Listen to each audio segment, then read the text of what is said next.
तो हेलो मेरे class 11th के प्यारे प्यारे बच्चों, जैसा कि आप जानते हो जो क्वेश्चन मैं बताता हूँ वो एग्जाम में आ जाता है। तो ऐसी कुछ हम टॉप क्वेश्चंस की बात करेंगे जिनका एग्जाम में आने का चांस है। अब मेरी बात सुनो, अभी कुछ दिनों से प्रॉब्लम चल रहा है चैनल में थोड़ा सा कि कुछ वीडियोस में ना साउंड कैप्चर हो गया था, जैसे किसी का मोबाइल फोन बज गया, किसी के मोबाइल फोन में गाना बज गया, तो उस चक्कर में थोड़ा सा मैं परेशान हूँ, तो मुझे वीडियो एडिट करना पड़ रहा है। तो अगर थोड़ा सा वीडियो ऊपर नीचे लेट आए तो कोई दिक्कत नहीं है, मुझे प्यार चाहिए। देखो अभी भी रात के 12 से ऊपर ही हो रहे हैं और मैं वीडियो बनाने में लगा हुआ हूँ।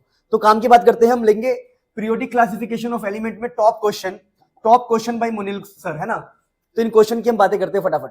सो वेरी फर्स्ट क्वेश्चन अपने पास कैसा आता है, देखिए पहला क्वेश्चन ऐसा आता है, राइट IUPAC नेम वाला। आपको ना एलिमेंट्स दिए होंगे, जैसे 102 बोल दिया, 103 बोल दिया, 104 बोल दिया, 107 बोल दिया, ऐसे कुछ एलिमेंट दे देंगे आपको, 104, 105, 106 जो मर्जी बोल दिया, और आपको बोलेंगे भाई इसका IUPAC नेम लिखो। ऐसे क्वेश्चन आ सकता है। तो ऐसे क्वेश्चन में आपको ध्यान रखना पड़ेगा कुछ कुछ बातें, कि अगर आप लोगों ने पढ़ा होगा तो एक चार्ट दिया हुआ है एनसीईआरटी में कि वन को क्या बोलते हैं। देखिए अगर आप एनसीईआरटी पढ़ते हैं या कोई और बुक पढ़ते हैं तो वहां पे लिखा होगा वन का मतलब होता है अन। क्या होता है? अन। और यू का मतलब होता है नील, तो जगह अन नील। और 6 का मतलब किसको पता है बताओ? 6 का मतलब हैग्स। क्या होता है? हैग्स। और लास्ट में लगाते हैं हम IUM का साउंड आने के लिए, IUM। तो क्या बन जाएगा? अन नील हैग्जियम, इसका नाम ही हो जाएगा। सर एक और करके दिखा दो, चलो इसको करके दिखाते हैं। देखो इसका हो जाएगा अन और जीरो का हो जाएगा नील। ये सब होता है, ये सब ना चार्ट होता है एनसीईआरटी में कि वन को क्या बोलेंगे, जीरो को क्या बोलेंगे, 6 को बोलेंगे, ठीक है। और ये 2 है, 2 को बोलते हैं बाई, और लास्ट में साउंड क्या आना चाहिए? अम का, तो बाइयम। तो अनिल बियम, अनिल बियम। तो ऐसे क्वेश्चन एग्जाम में आ सकते हैं, प्लीज ऐसे प्रैक्टिस कर लेना। फिर हम आगे बढ़ते हैं फटाफट। तो प्यारे बच्चों ऐसे क्वेश्चन आपको बहुत सारे एग्जाम में दिखाई देंगे जहां पे लिखा होता है कि arrange the following ions in increasing ionic size. Size की बात कर रहा है। देखो यहां पर यह है N-3, अभी आपको बताऊंगा तरीका। यह है Na+, यह है F-, यह है O-2, यह है Mg+2। अब क्या गया कि साइज के अकॉर्डिंग करना है। देखो ध्यान रखना, साइज के लिए ट्रिक बता रहा हूं। ट्रिक ये रहेगा कि जो साइज है, साइज वो directly proportional to negative charge, और इनवर्सली होगा पॉजिटिव चार्ज के। कहने का मतलब क्या है सर? कहने का मतलब ये, जिन पर नेगेटिव चार्ज ज्यादा होगा उसका साइज बड़ा होगा, ठीक है। एक होता है आइसो इलेक्ट्रॉनिक स्पीसीज, आपने पढ़ा होगा, है ना। चलो छोड़ो, ये बता दूंगा आगे क्या होता है। Size is directly proportional to negative charge, inversely proportional to positive charge. तो बताओ किस पर नेगेटिव चार्ज ज्यादा है? O-2 पर नेगेटिव चार्ज है, माइनस का 2 है, तो सबसे बड़ा होगा O-2 का। इसने क्या बोला? इंक्रीजिंग ऑर्डर ना, इंक्रीजिंग में सबसे ज्यादा इसका है, O-2 का, यहां लिख लो। फिर उससे कम होगा F- का, माइनस वाले का। अच्छा एक और है N-3, जिसपे तो -3 है, सबसे ज्यादा होगा। जितना ज्यादा नेगेटिव चार्ज उतना बड़ा साइज, तो N-3 यहां होगा, ठीक है। ये तो मैं देखा ही नहीं था। अब उसके बाद कौन बचा? Na+ बचा, Mg बचा। तो भैया देखो यहां पर आएगा Na+, यहां पर आएगा Mg। अब ऐसा क्यों? जितना ज्यादा पॉजिटिव उतना छोटा साइज, तो सबसे कम इसका, फिर सोडियम का, फिर फ्लोरीन का, फिर इसका। सबसे बड़ा इसका क्यों होगा? क्योंकि इसमें माइनस है, फिर माइनस कम हुआ, फिर माइनस कम हुआ। अब ये पॉजिटिव है, साइज कम होगा, पर ये ज्यादा पॉजिटिव, इसका ज्यादा कम होगा। तो ऐसे क्वेश्चन आएंगे, प्लीज समझ जाना, बहुत अच्छी अच्छी बातें बता रहा हूं मैं। तो प्यारे बच्चों ये वाला क्वेश्चन आपको बहुत ज्यादा दिखाई देगा, बहुत ज्यादा। What are isoelectronic species? तो देखिए जैसे मैं लिखता हूं यहां पर, यह सोडियम +1, मैग्नीशियम +2, और जैसे मान लो कि फ्लोरीन -1। देखिए सोडियम के अंदर होते हैं 11 इलेक्ट्रॉन, और +1 का मतलब है 1 निकल गया, तो कितना बचा? 10 बचा, 10 इलेक्ट्रॉन बचा।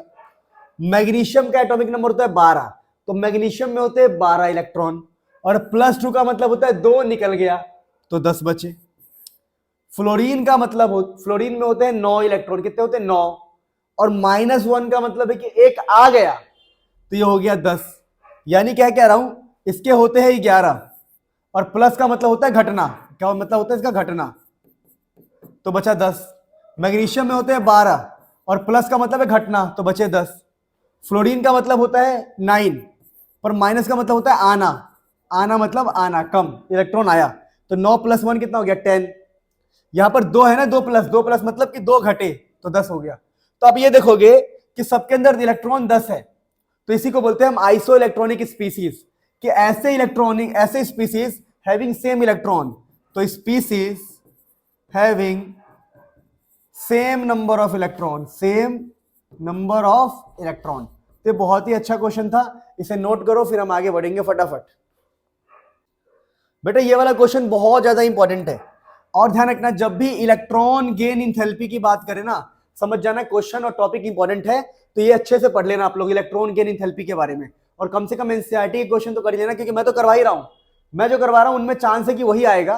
ठीक है, अब देखो सुनो, explain why the electron gain enthalpy of fluorine is less negative than of chlorine. देखिए एक कंपाउंड है आपके पास फ्लोरीन और एक है क्लोरीन, तो कह रहा है जब इलेक्ट्रॉन डालेंगे, इलेक्ट्रॉन गेन कराएंगे, और इसके अंदर भी इलेक्ट्रॉन गेन कराएंगे, तो explain why electron gain enthalpy of fluorine is less negative.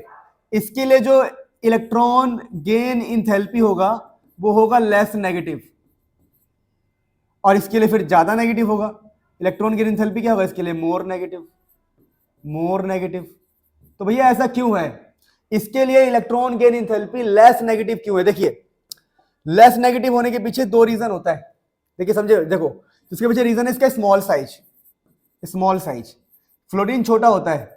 अब देखिए स्मॉल एटम के अंदर हम इलेक्ट्रॉन डालेंगे तो आसानी से नहीं डलेगा, रिपल्शन स्टार्ट हो जाएगा। तो इसका यही रीजन है small size. Due to small size of fluorine, electron is not going easily inside the fluorine. Fluorine में electron is not going easily, क्योंकि क्या है भाई, फ्लोरीन का छोटा साइज है, तो यहां पर रिपल्शन स्टार्ट हो सकता है। तो क्या रीजन होगा इसका? Due to small size of fluorine, there may be repulsion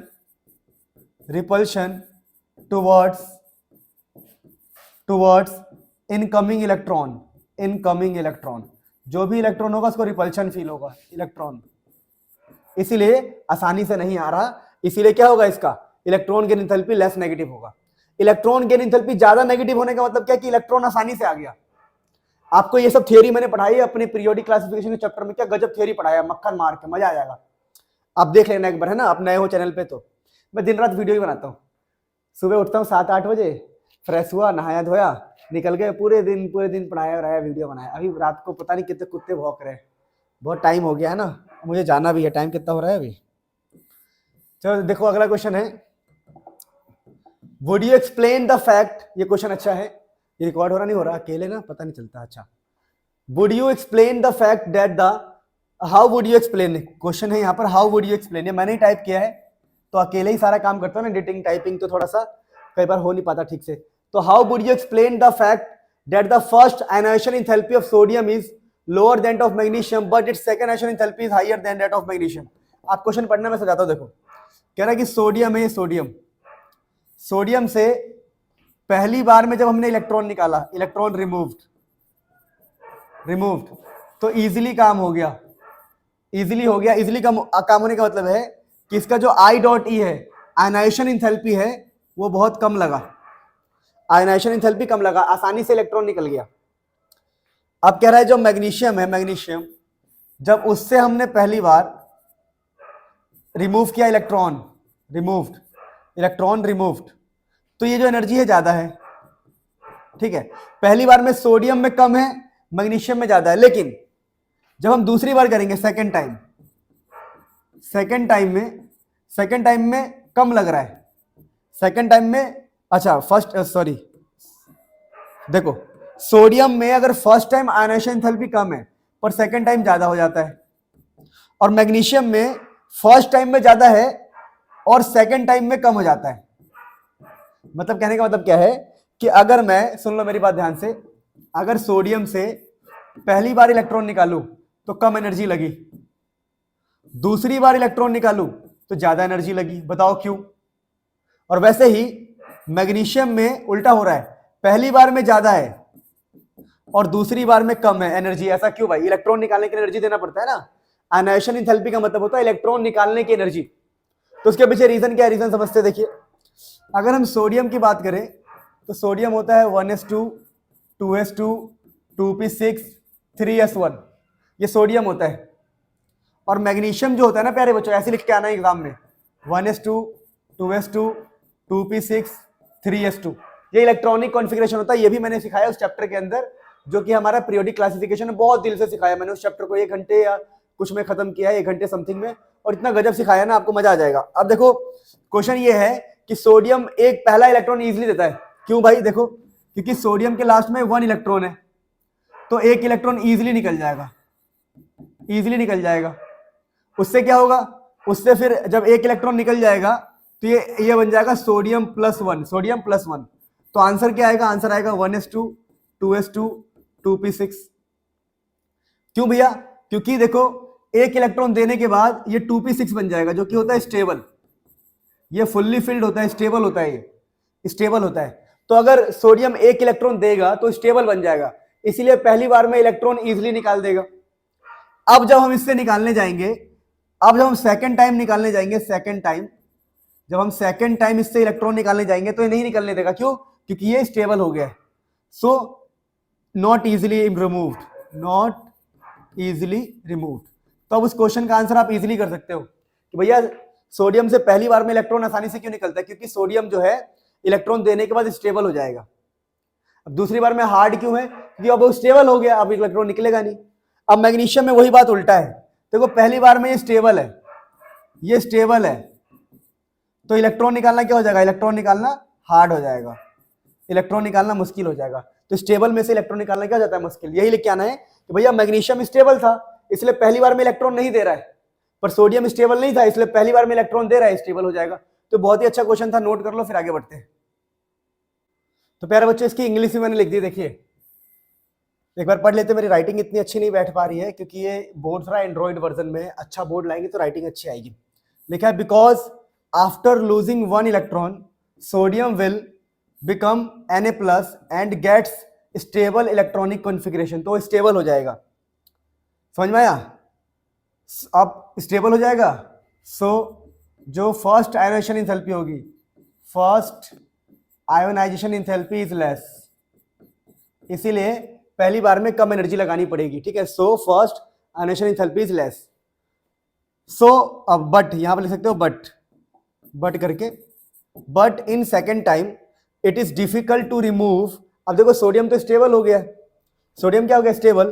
तो but in second time it is difficult to remove electron from stable configuration, hence second ionisation enthalpy is high.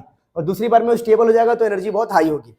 अब magnesium के लिए क्या लिखेंगे? Magnesium के लिए but in case of magnesium, magnesium पहले से ही स्टेबल है। First is high due to stability and second is low. क्योंकि देखो पहली बार में क्या है, देखो अगर हम बात करें, कहाँ गया हमारा, ये रहा।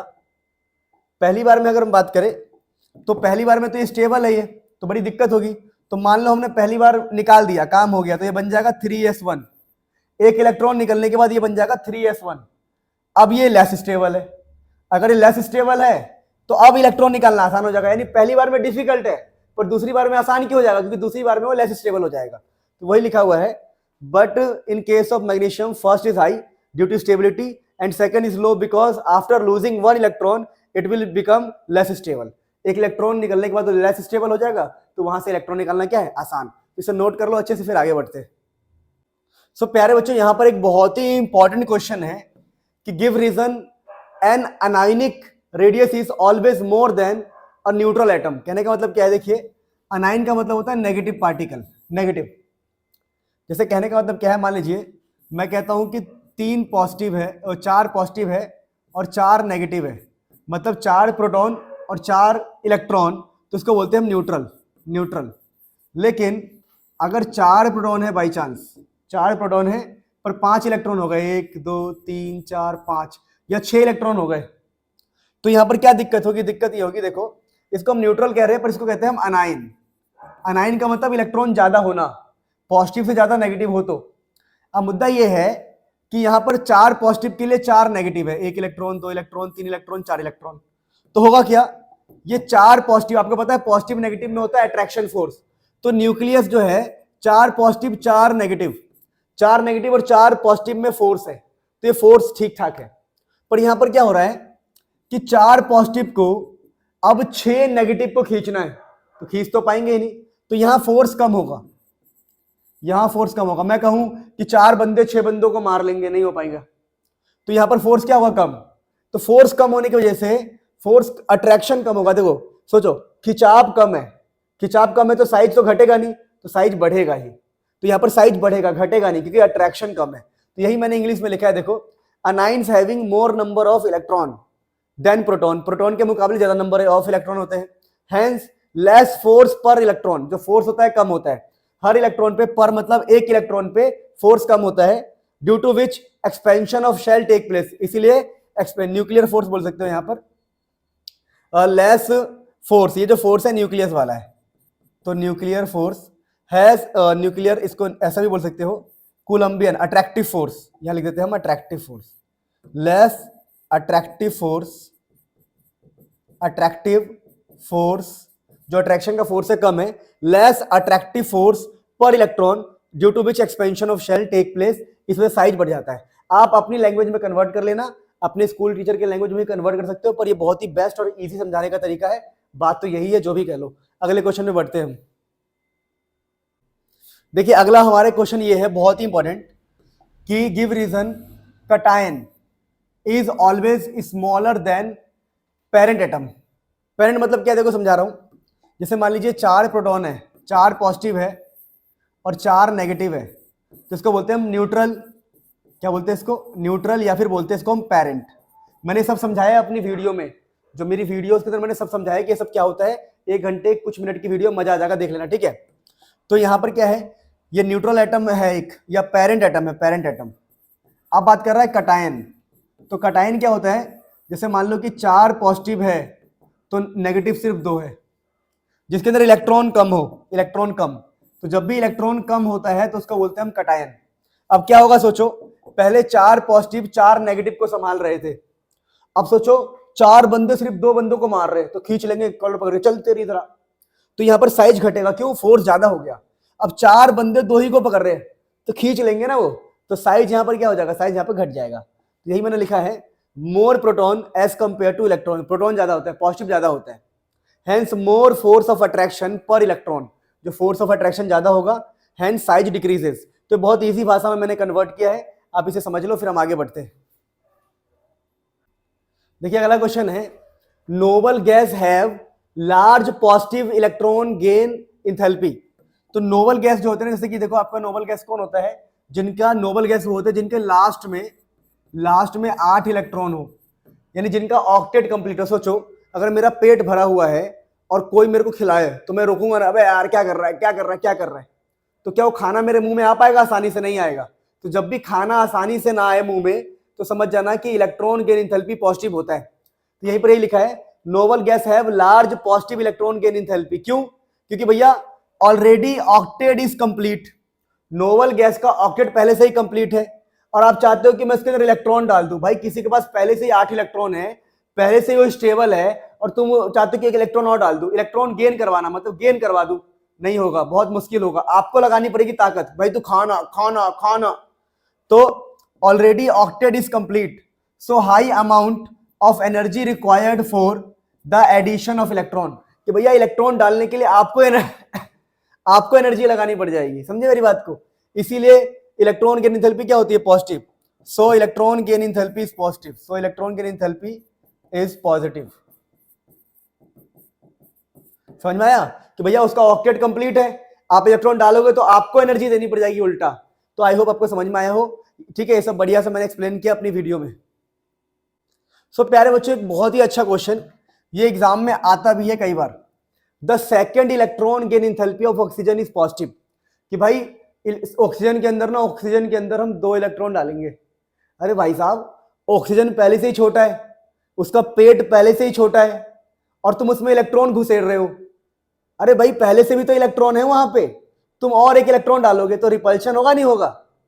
मेरी बात समझे, मैंने कहा मेरा पेट बहुत बड़ा हुआ है, पेट में जगह ही नहीं और मैं खाना खिला रहा हूं, आजा आजा, तो उल्टी ही करूंगा ना, वही वाली बात है। तो दोबारा कि इलेक्ट्रॉन गेन एंथैल्पी ऑक्सीजन का पॉजिटिव क्यों होता है सेकंड टाइम में, because due to small size of oxygen electron electron repulsion take place, electron electron में रिपल्शन स्टार्ट हो जाएगा, hence electron gain enthalpy is positive. भाई साहब उसका साइज छोटा है, तुम खाना खिला रहे हो तो उसके पेट में तो रिपल्शन ही होगा ना, तो इलेक्ट्रॉन गेन आसानी से नहीं होगा, और जब भी इलेक्ट्रॉन गेन आसानी से नहीं होता है तो हम बोलते हैं पॉजिटिव वैल्यू। आगे बढ़ते हैं फटाफट। सो प्यारे बच्चों, फटाफट लास्ट क्वेश्चन करते हैं। और आप इसका आंसर खुद ही लिखना, देखना आप कमेंट में अपने आप लिखोगे। देखो अब होगा क्या, देखो आपको ये पता होगा, आप लोगों ने पढ़ा होगा P6 P3 ये सब स्टेबल होते हैं। क्या होते हैं? स्टेबल। समझा रहा हूं मैं आपको। तो अब जब भी क्वेश्चन आता है ना आयोनाइजेशन एंथैल्पी का, ट्राई करो कि आप इलेक्ट्रॉनिक कॉन्फ़िगरेशन लिख दो। इसका 8 होता है, इसका 7 होता है, तो 1:2 2:2 2p4 1:2। मैंने ये सब लिखना सिखाया अपनी वीडियो में इलेक्ट्रॉनिक कॉन्फ़िगरेशन, ठीक है, इसी चैप्टर के वीडियो में, पीरियोडिक क्लासिफिकेशन चैप्टर के वीडियो में। तो इलेक्ट्रॉनिक कॉन्फ़िगरेशन लिख देंगे। अब क्वेश्चन कह रहा है oxygen has lower ionisation enthalpy, कि कह रहा है कि अगर ऑक्सीजन से हम इलेक्ट्रॉन निकालेंगे तो आयोनाइजेशन एंथैल्पी कम होगी, लोअर होगी। बताओ नाइट्रोजन के कंपेयर में। ऐसा क्यों? क्योंकि भैया ये स्टेबल नहीं है। एक इलेक्ट्रॉन अगर निकल जाएगा, अगर इसका एक इलेक्ट्रॉन निकल जाएगा तो ये बन जाएगा P3 और ये बन जाएगा स्टेबल। तो ये चाहेगा मेरा इलेक्ट्रॉन निकल जाए, और मेरा इलेक्ट्रॉन निकल जाए तो कम एनर्जी में ही काम हो जाएगा। लेकिन ये वाला बंदा क्या है? ये वाला बंदा है स्टेबल। तो अगर जब इलेक्ट्रॉन निकालने जाओगे तो आपको लगेगा ज्यादा, क्या लगेगा आपको? ज्यादा एनर्जी लगानी पड़ेगी। समझ में आया? क्योंकि ये स्टेबल था। तो रीजन यही है कि nitrogen is already stable. This is the reason कि भैया नाइट्रोजन ऑलरेडी स्टेबल था, इसीलिए इससे इलेक्ट्रॉन निकालना मुश्किल है। पर ऑक्सीजन जो है, ऑक्सीजन वो स्टेबल नहीं है, तो एक इलेक्ट्रॉन देने के बाद स्टेबल होगा, इसीलिए इलेक्ट्रॉन निकालना आसान है। तो oxygen has lower ionisation enthalpy, oxygen के पास कम एनर्जी लगानी पड़ेगी। आई होप आपको समझ में आ गया होगा। चलो मिलते हैं फिर नेक्स्ट वीडियो में। इसकी डेफिनेशन आप खुद से भी लिख सकते हो कि बिकॉज, मैं बोल दे रहा हूं, because oxygen is less stable, so it gives electron easily, so ionization enthalpy is less. But nitrogen is more stable, so it does not give electron easily, so high ionization enthalpy. चलो मिलते हैं next video में। भगवान आपका खूब भला करे। Subscribe करके चले जाना प्लीज।